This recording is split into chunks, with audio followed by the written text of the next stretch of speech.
एक नामदार महाराज श्री कृष्ण कुमार सिंह जी शैक्षणिक संकुल वर्तेज क्षत्रिय समाज आयोजित अभिवादन कार्यक्रम में अपनी सौनी साथे मंच पर उपस्थित वासुदेव सिंह वशोज गोहिलवाड़ राजपूत समाज प्रमुख श्री नरेंद्र श्री साहबदार मनहर कुंवरबा राजपूत विद्या संकुल प्रमुख श्री भगीरथ सिंह गोहिल भावनगर गरासिया समाज प्रमुख विमल सिंह गोहिल राजपूत पाइफंड सोसायटी प्रमुख मारा साथी मंत्री श्री जीतुभाई वाघाणी श्री कौशिक भाई वेकरिया पूर्व सांसद श्री राजेंद्र सिंह राणा भावनगर महानगरपालिका मेयर श्री भरतभाई बारड मारा साथी धारासभ्य श्रीमती शेजलबेन पंड्या श्री भीखाभाई बारैया श्री गौतमभाई चौहाण संस्थाना सौ पदाधिकारी महेंद्र सिंह सरवैया श्री नरेंद्र सिंह गोहिल श्री पीडी वाघेला श्री कीर्ति सिंह गोहिल श्री धर्मेंद्र सिंह गोहिल श्री रणधीर सिंह झाला श्री महावीर सिंह चुडासमा श्री भगीरथ सिंह गोहिल श्री भूमिबा चुडासमा आमंत्रित सर्वे महानुभावों प्रेस मीडिया मित्रों सौने मारा नमस्कार। जय माताजी। घणी बधी बात थई छे ने समाज भेगो थयो होय समाजनी लागणी होय पण अमारे तो तमारू सन्मान अमारा सर आँखों पर पण अमारी फरजना भाग रूपे अमे कर्यु छे। विश्व नेता अने यशस्वी वडाप्रधान श्री नरेंद्रभाई मोदीए देवथी देशनो मंत्र आप्यो छे। राजपूत क्षत्रिय समाज आ मंत्रने सदीओथी आत्मसात कर्यो छे અને હંમેશા દેવ અને દેશને પ્રથમ સ્થાને રાખ્યા છે। સોમનાથની સખાતે જનાર વીર હમીરસિંહ ગોહિલ તો દેવ અને દેશ કાજે અમર થયા છે। સોમનાથ મંદિરના નિર્માણમાં મહારાજા જામ સાહેબ દિગ્વિજયસિંહ જાડેજાનું યોગદાન પણ અભૂતપૂર્વ રહ્યું છે। ભાવનગર પ્રજા વત્સલ્ય રાજવી કૃષ્ણકુમારસિંહજીએ પણ તેમના સુશાસનની અમિટ છાપ ઊભી કરી છે। શ્રી કૃષ્ણકુમારસિંહજીએ તો દેશ માટે રાજ્ય સમર્પણ કરનાર પહેલા રાજવી તરીકે ઇતિહાસમાં અમર નામ પ્રાપ્ત કર્યું છે। એટલું જ નહીં, બ્રાઝિલને ગીર ગાયની ઓલાદ ભેટ આપીને સખાવતનું પણ ઉદાહરણ પૂરું પાડ્યું છે। એના ઋણાનુભાવ સાથે બ્રાઝિલમાં મહારાજાનું સ્ટેચ્યુ આજે પણ ઊભું છે। ગોંડલના રાજવી શ્રી ભગવતસિંહજી નું પ્રજા વાત્સલ્ય અને સાહિત્ય માટેનો પ્રેમ અનેક રાજનેતાઓ માટે માર્ગદર્શક છે। આજે લગભગ દરેક ક્ષેત્રમાં ક્ષત્રિયોનું પ્રધાન છે। નવાનાગર જામનગરના રાજવી કુળના મહારાજા શ્રી રાજેન્દ્રસિંહજી આઝાદી પછી દેશના સૌ પ્રથમ chief of army staff general બન્યા હતા। आज समाजे क्रिकेटમાં रणजीतसिंहजी दिलीपसिंहजी અને રવિન્દ્રસિંહ જાડેજા જેવા રત્નો આપ્યા છે। સૌરાષ્ટ્ર ગોહિલવાડની આ ભૂમિ રાજપૂતોના સાહસ શૌર્ય અને ઉદ્યમશીલતાની ગાથાઓની ઝળહળી રહી છે। રાજપૂત સમાજે બદલાતા સમયની સાથે તાલ મિલાવતા શૌર્ય સાથે શિક્ષણને પણ પ્રગતિનો આધાર બનાવ્યો છે। આર્ટ એન્ડ લિટરેચર राजनीति आरोग्य वहीवटी तंत्र समाज जीवनना दरेक महत्वना क्षेत्र में आज क्षत्रिय भाई बहनों खूब सारू योगदान है। समाजना युवानो उच्च कौशल्य और व्यावसायिक क्षेत्रों में पण नोंधपात्र सिद्धिओ मेळवी रह्या छे। शिक्षण द्वारा आ समाज में जागृति आत्मनिर्भरता और नेतृत्व क्षमतानो विकास थयो छे। देशना दरेक समाज ने शिक्षित बनावाना वडाप्रधान श्री मोदी साहेबना શિક્ષણ સેવા યજ્ઞમાં આપ સૌ યોગદાન આપતા રહેશો એવો મને વિશ્વાસ છે. રાજ્ય સરકાર વિવિધ સમાજના યુવાનો યુવતીઓને અભ્યાસની પૂરતી તકો મળે તે માટે પ્રતિબદ્ધ છે. શ્રી મનહરકુંવરબા રાજપૂત વિદ્યા સંકુલના સૌ પદાધિકારીઓને ખૂબ ખૂબ અભિનંદન પાઠવું છું. 1.21 લાખ ચોરસ મીટર જમીનમાં તમે જે શૈક્ષણિક પ્રવૃત્તિઓ હાથ ધરવાના છો તે વિકસિત ભારત 2047 માટે વિકસિત ગુજરાતને અગ્રેસર રાખવામાં સમાજ મહત્વનું યોગદાન આપશે. વડાપ્રધાન શ્રી નરેન્દ્રભાઈ મોદીએ વિકસિત ભારત માટે જનહિતના 9 સંકલ્પો આપણને આપ્યા છે.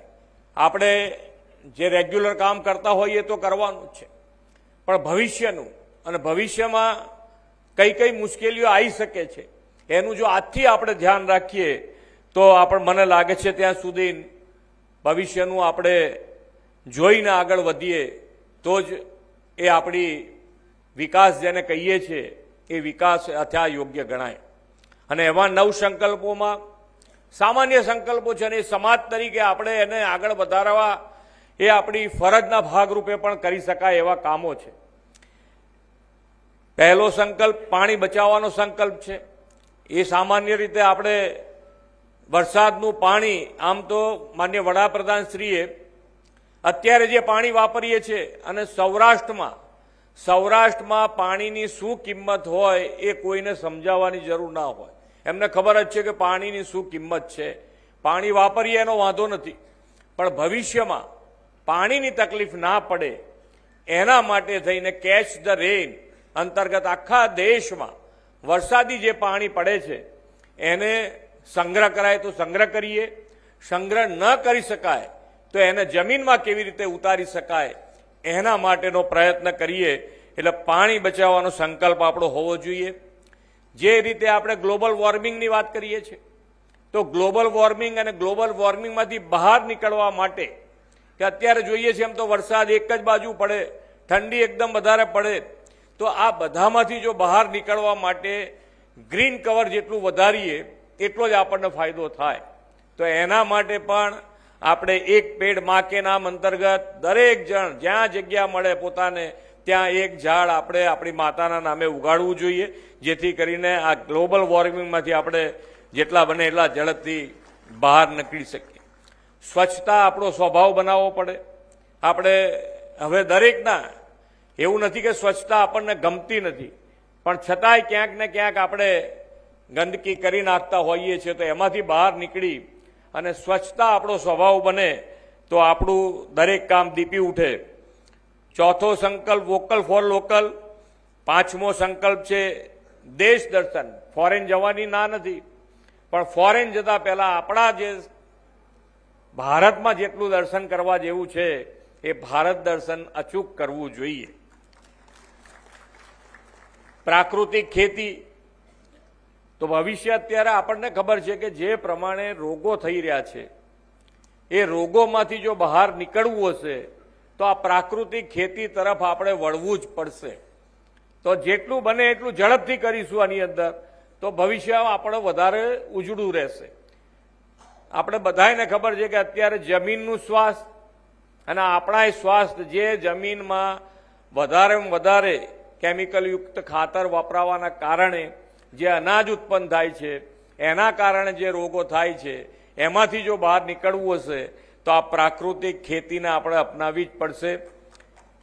સાતમો સંકલ્પ છે હેલ્ધી અને આરોગ્યપ્રદ જીવનશૈલી અપનાવીએ, યોગ અને રમતગમત જીવનનો હિસ્સો બનાવીએ. આઠમો સંકલ્પ છે. અને નવમો સંકલ્પ ગરીબોને સહાય. આ નવમો સંકલ્પ એટલે દરેક જણ કરી શકાય એવું છે. સરકારી યોજનાના લાભ દરેક જણ લઈ શકે એના માટે આંગળી ચિંતાનું ઘણી વખતે પૂન હોય છે.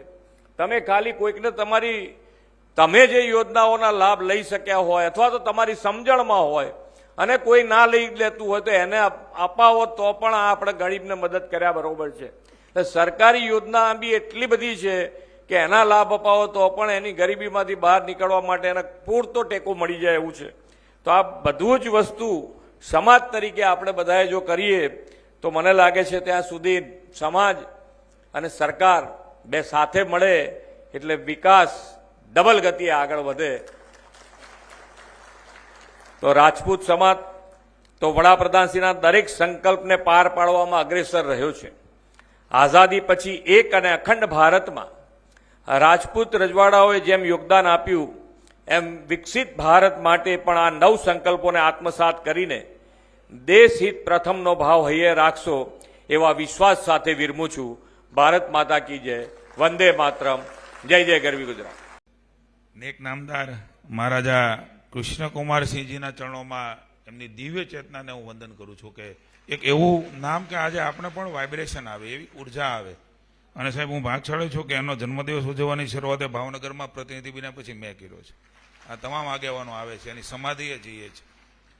બેસતા વર્ષના દિવસે એની સમાધિએ જઈએ છીએ અને એક નવા ઉર્જાના આશીર્વાદ સાથે સમાજ સેવાના કામમાં લાગીએ છીએ. એવા નેક નામદાર મહારાજા કૃષ્ણકુમારસિંહજીના નામથી આ સંકુલ છે, આ યુનિવર્સિટી મહારાજા કૃષ્ણકુમારસિંહજી વિશ્વવિદ્યાલયના નામથી આ યુનિવર્સિટી છે.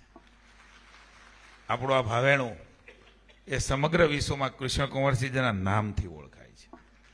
એવા રાજવીના નામથી આ આપણું સંકુલનું નામ જોડાણું છે. આથી વધારે મને એવું લાગે છે કે જે વિદ્યાર્થીઓ ભણવા જઈ રહ્યા છે એના જીવનમાં કશું ન હોય, આપોઆપ એને પ્રગતિને પ્રગતિ જ હોય. સમગ્ર ગોહિલવાડ રાજપૂત સમાજ દ્વારા આજે વિશેષ સન્માન એક એવું વ્યક્તિ, એવો માણસ, એવો આત્મા, આજે હું પહેલી વાર બોલું છું, એ ભૂપેન્દ્રભાઈમાં છે.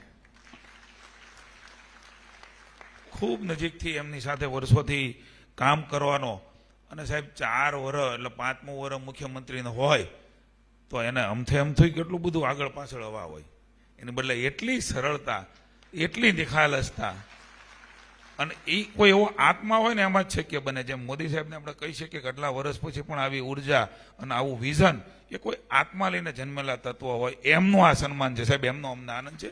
ને ભાવેણાની કૃષ્ણકુમારસિંહજીની ધરતી ઉપર આ સન્માન છે. આ સન્માને ભાન કરાવવાનું સન્માન છે કે તમારી જવાબદારી છે વધારે સચેત રહીને સમાજની સેવા કરજો, એવું અમે માનીએ છીએ. એવા માનનીય મુખ્યમંત્રી ભૂપેન્દ્રભાઈ પટેલ સાહેબ, રાજપૂત સમાજના, ગોહિલવાડ રાજપૂત સમાજના આદરણીય પ્રમુખશ્રી, જેણે ખૂબ સરસ, બહુ ટૂંકી પણ માર્મિક વાત આપણી વચ્ચે મૂકી, એવા ભાઈ શ્રી વાસુદેવસિંહજી, અમારા વડીલ માર્ગદર્શક, પ્રદેશના પૂર્વ પ્રમુખ અને સૌથી વધારે વખત સંસદ સભ્ય તરીકે જેમણે સેવા કરી છે એવા આદરણીય રાજેન્દ્રસિંહજી રાણા, નરેન્દ્રસિંહ સાણોદર, મંદર કોરબા રાજપૂત વિદ્યા સંકુલના માનનીય પ્રમુખશ્રી ભગીરથસિંહ ગોહિલ ગુંદી, ભાવનગર ગરાસિયા સમાજ પ્રમુખશ્રી વિમલસિંહ ગોહિલ, રાજપૂત પાયફણ સોસાયટીના પ્રમુખશ્રી ધર્મેન્દ્રસિંહ લાકડિયા, માજી વિધવા સહાયક પ્રમુખશ્રી કૃષ્ણદેવસિંહ સરોયા, ભાવનગર શહેર પ્રમુખ કરણી સેના અશ્વિનસિંહજી સરોયા, ભાવનગર જિલ્લા પ્રમુખ કરણી સેના આદરણીય ભૂમિબા, અમારા સાથી, આપણા જિલ્લાના પ્રભારી મંત્રી, અમારા પ્રદેશના ઉપાધ્યક્ષે વાત કરી મહેન્દ્રસિંહે, જે રીતે બેટિંગ કરવા નીકળ્યા હતા, જેણે ઘડતર કર્યું ને આજે મંત્રી થયા છે, એવા ઉત્સાહી, ઉર્જાવાન અને ઉર્જા મંત્રી ભાઈ શ્રી કૌશિકભાઈ, માની મેયરશ્રી ભાઈ શ્રી પીડી, અમારા ખૂબ સાથી, અમારો સખો, પ્રેમયોગ ફાઉન્ડેશનના સ્થાપક અને ધ્યાન માટે સમગ્ર ભાવનગર અને રાજ્યને ઘેલું લગાડ્યું છે ભારત વર્ષમાં, એવા ભાઈ શ્રી રણજીતસિંહ, આપ સૌ ઉપસ્થિત ભાઈઓ, ખૂબ બધા આગેવાનો અહીંયા ઉપસ્થિત છે, બધાનો નામ ઉલ્લેખ નથી કરતો. સૌ વડીલો, યુવાન મિત્રો, ભાઈઓ, બહેનો, ભાઈ કે ને KR ને ખૂબ બધા લોકો, ભાણુભાન ખૂબ આગેવાનો છે. કોઈનો નામ ઉલ્લેખ નહીં તો માફ કરજો, હિન્દુભા શંભુસિંહને. પણ સાહેબ, આજે આનંદ એ વાતનો છે, અમારા ધારાસભ્ય બંને હાજર છે, ભાઈ શ્રી ભીખાભાઈ અને ગૌતમભાઈ. જરા વાટ લઈને અમે ગયા ત્યારે બંને ધારાસભ્યો પણ હારે હતા. વિશાળ સંખ્યામાં એક એવું કામ લઈને નીકળેલા ક્ષત્રિય સમાજના મારા ભાઈઓ અને બહેનોને હું વંદન કરું છું કે આ શિક્ષણનું કામ લઈ અને એક યજ્ઞ કરવા નીકળેલા આગેવાનો છે. સાહેબ આજે એક કાર્યક્રમમાં આવતા હતા એટલે મેં કીધું કે એક એવું તત્વ કોઈ વ્યક્તિનું હોય ને ત્યારે થાય ને, કે મુખ્યમંત્રીને આપણે 2 દી પહેલા બોલાવ્યા, 14મી ખબર પડી, હોળી પછી ખીહરનો દિવસ, મેં પીડીને ફોન કર્યો, પીડી કે ઉભા રહો બધા વાત કરી લઈ. હોળી હાંજ પડે અને 16મી તારીખે સાહેબ હા પાડે કે હું આવી જઈશ તમારા કાર્યક્રમમાં. મને કહેતા આનંદ થાય છે કે અન્ય કાર્યક્રમ એને ટૂંકાવ્યા આગળના, કે ક્ષત્રિય સમાજનું આ પ્રકારનું કામ છે, શિક્ષણનું કામ છે, દીકરા દીકરીઓ ભણી રહ્યા છે હોસ્ટેલમાં અને સ્કૂલની અંદર, એનું કામ છે. ઘર બાળીને તીરથ કરનારા બધા ઋષિમુનિઓ છે, સમાજની સેવા કરે ને, 20, 50, 100 ન થાય સાહેબ. અમે જાહેર જીવનમાં છીએ, અમને ખબર છે. અલગ અલગ દ્રષ્ટિકોણથી અલગ અલગ મૂલ્યાંકનો થાય. સાચે કોઈને કદાચ ખબર પણ ન હોય, ખબર પડે ત્યારે મોડું પણ થઈ જાય. આવા આકલનની સાથે હું કાયમ કહેતો હોઉં છું કે જે સ્પર્ધાનો યુગ છે, ધંધો હોય, સમાજ સેવા હોય, રાજનીતિ હોય, અન્ય કામ હોય, એ સ્પર્ધાના યુગમાં છે આપણે આજે. એમાં 51% સ્વીકૃતિ મળે ને તો 100 ગણાય, અને 51 થી ઉપર જાય ને એટલે 100 ઉપર ગણવી. કારણ કે બધાને પોતપોતાના એંગલથી, દ્રષ્ટિકોણથી મૂલવવાની એક માણસ છીએ, એટલે આપણા મનમાં એ પડ્યું હોય એ સમજથી આપણે મૂલવણી કરીએ. એવા વખતે હું કાયમ કહું, ઋષિમુનિ એટલે કહું છું કે ઘર બાળીને તીરથ કરવાનું. છોકરા ક્યારે મોટા થઈ જાય, ક્યારે લગ્નનો સમય આવી જાય, પણ આ નશો છે સમાજ સેવા કરવાનો, સમાજનું કામ કરવું ને એક નશો છે, મજા જ આવે. અને કોને ખબર ઈશ્વરના કેવા આશીર્વાદ છે કે આજે આપણે આ બધા કામ, અમારું જાહેર જીવન હોય કે આવું સમાજનું, ક્ષત્રિય સમાજનું કામ હોય, એ ઈશ્વરે નિમિત્ત કર્યા છે આપણને. આ કામ તમારે કરીને જવાનું છે. પણ ખબર નહીં 2 ટંકનો રોટલો એ સુખ ચેનથી આપણે ખાઈ શકતા હશું તો આ સેવાનો પણ કેટલું પુણ્યનો ભાગ નહીં હોય, કોને ખબર છે? તો ઈશ્વરને ખબર. આ બધું હોય જ છે આપણા જીવનની આસપાસ. અનેક લોકો આજે 2 ટંકના રોટલા માટે મહેનત કરતા હોય છે, અને આજે આપણે સમાજ માટે સમય પણ આપીએ છીએ, ઘર પણ ચાલે છે, અને આપણા વ્યવસાયની સાથે આપણા દીકરા દીકરો પણ આગળ વધે છે. આ આશીર્વાદથી વધારે મોટું શું કહેવાય મને કહો? સમય કાઢવો એટલે નાની વાત નથી. સમય અત્યારે તમેનું આ કામ માટે આપણા સમાજના દીકરા દીકરીઓ ભણે, એના માટે 30 કરોડના ખર્ચે સંકુલ થતું હોય, અત્યારે 300 દીકરા દીકરીઓ ભણવાના છે, હોસ્ટેલ છે 300ની. મેં તેથી કીધું તો હજી કહું છું કે પાછા ન પડતા આપવાવાળો ઈશ્વરે કોઈને પ્રેરણા કરશે. 500-500ની શરૂઆત કરો. સાહેબે પણ મને વાત કરી જ્યારે મને બતાવવા આવ્યા ત્યારે, કે તમે આમ ન ફેલાતા આમ ફેલાજો, ઉપર જજો, કારણ કે જગ્યા હશે તો ભવિષ્યમાં કામ લાગશે. પણ મુખ્યમંત્રી શ્રી વતી અમે વિનંતી કરીએ છીએ તમને, મુખ્યમંત્રીને પ્રાર્થના કરું છું કે સાહેબ રિલેક્સેશન આપવાની જરૂર પડે તો અમારા સંકુલને રિલેક્સેશન બાંધકામમાં આપ આપજો, જેનાથી એક વધારે ઉપયોગ એ કરી શકાય. સાહેબ અહીંયા સ્કૂલની પણ વાત કરી છે, સ્કૂલ પણ બનવાની છે. વિદ્યા જેવું મોટું દાન એ કંઈ નથી. આપણે એક દીકરો દીકરી ભણાવીએ, મદદ કરીએ, અને એના જીવનમાં આગળ વધે, એમના પરિવારને કોઈને ખવડાવે પીવડાવે, એના પરિવારમાં પાછા એના ઘરે પુત્ર રત્ન અને પુત્રી રત્ન પ્રાપ્ત થાય, એનું કુટુંબ, એનો વંશવેલો, એની રોજગારી આગળ વધે, એ બધામાં પુણ્યનું ભાત હોય તમારા આગેવાનોનું અને સમાજના લોકોનું લખાવાનું છે ઈશ્વરના ચોપડે. કારણ કે એ કોઈને કુટુંબ ચલાવે, રોજગારી આપવાનો છે, ભણી ગણીને એની સમજ આગળ આવવાની, સ્વરોજગાર થવાનો, નોકરી કરવાનો, આગળ જવાનો, આ બધું પુણ્ય. મેં કોઈક આગેવાનો મળવા આવ્યા, સન્માન કરવા ઓફિસે, ત્યારે કહ્યું હતું કે નાનું સૂનું કામ ન સમજતા. ઠીક છે, આપણે આ સ્કૂલ બનાવી દીધી, હોસ્ટેલ બનાવી દીધી, નહીં, આ 71 વર્ષ કીધા આપણે આ બોર્ડિંગને, ક્ષત્રિય બોર્ડિંગને. હવે અંદર તમે જોશો ને તો એ છોકરાઓ પણ અત્યારે કોન્ટ્રીબ્યુશન કરતા હશે, એ સમાજમાં, એ વ્યવસ્થામાં એનું કુટુંબ ચલાવતા હશે, કંઈક અન્ય કામ કરતા હશે. સાહેબ વિચાર તો કરો, એમના કુટુંબની અંદર કેટલો આનંદ થતો. કારણ કે ગામડામાંથી આપણે આવીએ છીએ, માંડ કરીને, એ માંડ મજૂરી કરીને માંડ બહાર આવ્યા. હજી પણ અહીંયા હાથ ઊંચા કરાવું ને તો 10 ને 12 ધોરણ ભણેલા, એથી વધારે આગળ ભણેલા ઓછા હશે. હાથ ઊંચો કરો તો 12 થી ઉપર હોય, ધોરણ 12 થી ઉપર ભણે હાથ ઊંચો, સાહેબ જોઈજો આટલા બધાની વચ્ચે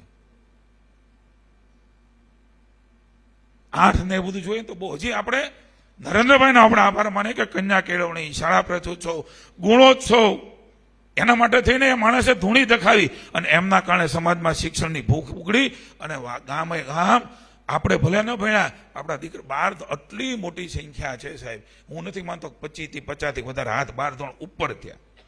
કલ્પના કરો, આ શિક્ષણ આપવા માટે એની આખું જીવન, કારણ કે શિક્ષણની સાથે એની સમજ વધવાની છે, એનો આદર, એનો સન્માન, એની સમજ શક્તિ. એ કુટુંબને અશિક્ષિત કોઈ હોય તો એ કુટુંબ ખરાબ નથી હોતું, એમને પણ અભણ હોય, એમને પણ એક ગણતર હોય છે, પણ ભણે, બહાર નીકળે, એક્સપોઝર મળે, ચર્ચા થાય, સમજે, તો એને વધારે કુટુંબને સારી રીતે રાખી સાચવી અને સમજ સાથે જાતું કરવાની ભાવના આવે. ભાઈ મારો ભાઈ ભાંડુ છે, જતું કરો ને, ક્યાંક પકડી ના રાખે. એ સમજદારી કે બહાર જતા જતા એમને મળી છે ત્યારે અમારું સન્માન તમે કર્યું છે. માની મુખ્યમંત્રીશ્રી પાસે સમય ઓછો છે, મારે તો કહેવું ઘણું છે. કારણ કે આ સમાજે સાહેબ 30 કરોડ રૂપિયા ભેગા કરવાના, 28 કરોડ રૂપિયા આવી જાય, આ કોઈ નાનું સોનું સંકલ્પ નથી. અને અમે તો ભૂતકાળમાં એક ફૂટના પૈસા લીધેલા છે કંઈક કરીએ ને પાર્ટીના કાર્યાલયો. હું તમને વિશ્વાસ આપું છું, કૃષ્ણકુમારસિંહની દિવ્ય ચેતના છે, આપણા કામનો સંદર્ભ છે, ત્યારે 1-2 ફૂટ, 10 ફૂટ, 100 ફૂટ, 1500 ફૂટ, 1000 ફૂટનો પણ કોઈ વ્યક્તિ આપવા માંગતો હોય ને તો એને પણ જોડજો. એને ભાવ આવશે કે આમાં મારું કોન્ટ્રીબ્યુશન છે. સમાજનો નાનામાં નાનો માણસ એ કેવી રીતે જોડાઈ શકે એના માટેને પણ સમાજ પ્રયાસ કરવાના છે. પણ પહેલાં મને એમ કીધું કે મોટા મોટાને આપણે મહેન્દ્રસિંહને હજી આપણે ઉમેરો કરી શકશું, કારણ કે એમ કે હું ખેડૂત છું સાહેબ. તો ખેતીની જમીન બધી તમારી, બાકીની સમાજને આપી દે. એવું નથી, આપ્યા છે એ પણ નીકળ્યા છે. મને ખબર છે કમિટી બની છે, એ કમિટીને ભેગું કરવાની જવાબદારીમાં માની મહેન્દ્રસિંહજી છે. એને કંઈક અમને કીધું, તમે કહીએ ને, પણ આપનો ઋણ સ્વીકાર કરીએ છીએ, અમારી ફરજ છે. તમે મને મોકો આપ્યો એટલે હું આભાર માનું છું. કારણ કે ઘણા બધા આગેવાનો હોઈ શકે, થઈ શકે. મુખ્યમંત્રીએ રસ્તો કાઢ્યો સાહેબ. હવે હું નાનો હતો ત્યારથી આમ ડીપી નો રોડ થાય ને પછી એમાં કોર્ટ કાંઈ ન કરે સાહેબ. પણ તમે એ સંવેદનાથી ડીપી રોડમાં પણ રસ્તો કાઢી દીધો. 30% જેટલી કપાતે જતી કરીને 10% રાખી છે. કોક મને કહેતું હતું કે 75 થી 80 કરોડ રૂપિયાનો ફાયદો છે આ ભાવમાં. પણ એને પૈસાથી ન મૂલવીએ, કારણ કે જે કામ લઈને નીકળ્યા છો તમે, એ કામ નવી અને ભવિષ્યની પેઢી માટે એક એવા સંસ્કારો, એવું શિક્ષણ અને એવું લઈને સમાજ વ્યવસ્થાની અંદર જવાના છે. એટલે આપનો પુનઃ એકવાર, મેં તેથી પણ પત્ર લખ્યો હતો, હજી પણ કહું છું, અમારી ફરજનો ભાગ છે. બાકીની વ્યવસ્થાઓમાં પાર્ટીના અલગ અલગ વિચારવાળા અનેક લોકો અહીંયા હશે, પણ એને એ રીતે ક્યારેય મેં મૂલ્યું નથી, મૂલવવાના પણ નથી. અમારી ફરજ છે સમાજમાં જ્યારે જે જરૂર હોય ત્યારે અમને ચોક્કસ કહેજો. એ શૈક્ષણિક સંકુલ કરી રહ્યા છો ત્યારે પણ સરકારની જ્યાં જરૂર પડે ત્યાં એ સરકારની સહાય પણ આપવા માટે ભૂપેન્દ્રભાઈની પાસે ખોળો પાથરીને આપણે જઈશું. કારણ કે આપણા માય બાપ છે. માય બાપ તમે પ્રજાજનોને આપજો. અમને ભરોસો છે તમે જે કરી રહ્યા છો ત્યારે જ્યાં પણ આ સમાજને જરૂર પડે, જેવી પણ જરૂર પડે, શિક્ષણ માટે, અન્ય કામ માટે, અમારું હંમેશા ઉદારતાથી અમારી ફરજના ભાગરૂપે જ્યાં જે વસ્તુ કરવા જેવી હોય, જે કરીને સમાજને અને અન્ય સમાજને વ્યક્તિગત પણ કામ હોય, પણ જ્યાં પણ અમારી જરૂર હોય ત્યાં ચોક્કસ અમારી ફરજના ભાગરૂપે પ્રામાણિકતા અને નિષ્ઠાથી આપણું સત્ય વાસ્તવિક કામ ક્યારે અટકશે નહીં, એનો સમાજની વચ્ચે ભરોસો આપું છું. ભારત માતા કી જય, વંદે માતરમ, જય જય ગરવી ગુજરાત, જય ભાવેણા, જય કૃષ્ણકુમારસિંહજી.